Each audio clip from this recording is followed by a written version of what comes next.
Welcome to Ohav Shalom, Messianic congregation. Most of you have been here before, but there are a few people who have not been here. And a brief word of explanation about a Messianic congregation.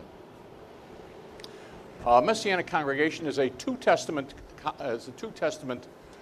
faith, and we believe in the Messiah of Israel, Messiah Yeshua, who became known to the world as Jesus, and we are one of many in this country and in some 22 countries and in Israel. There are about 150 Messianic congregations in Israel now. Something is happening. 50 years ago, there were none.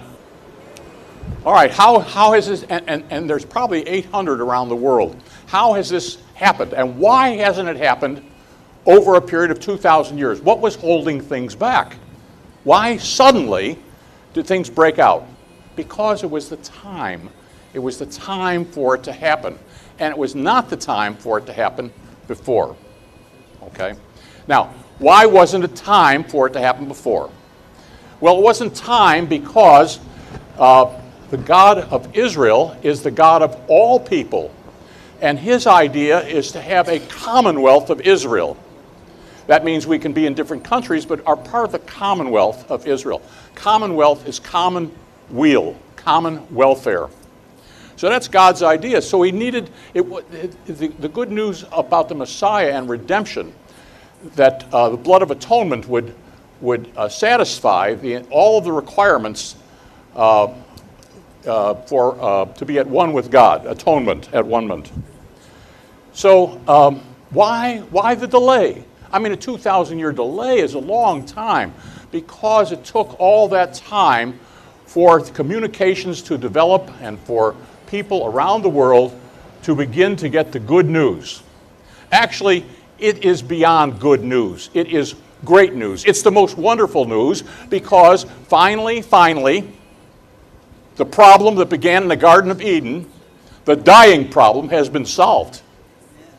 And people had, it's too good to be true. It can't be true, but it is true. The dying problem has been solved, okay, for all those who accept the blood of atonement that was shed by a human being who was without blemish, without sin.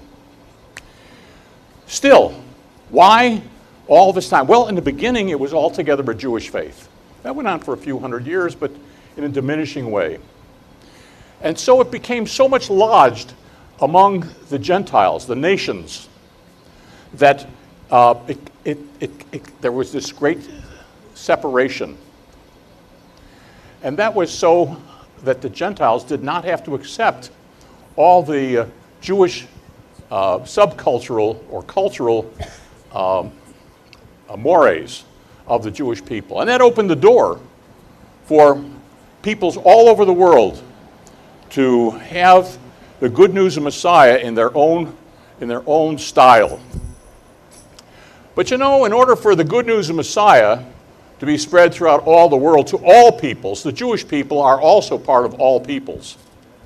And now in our age, our great age of rebellion, our great age of rejection of religion,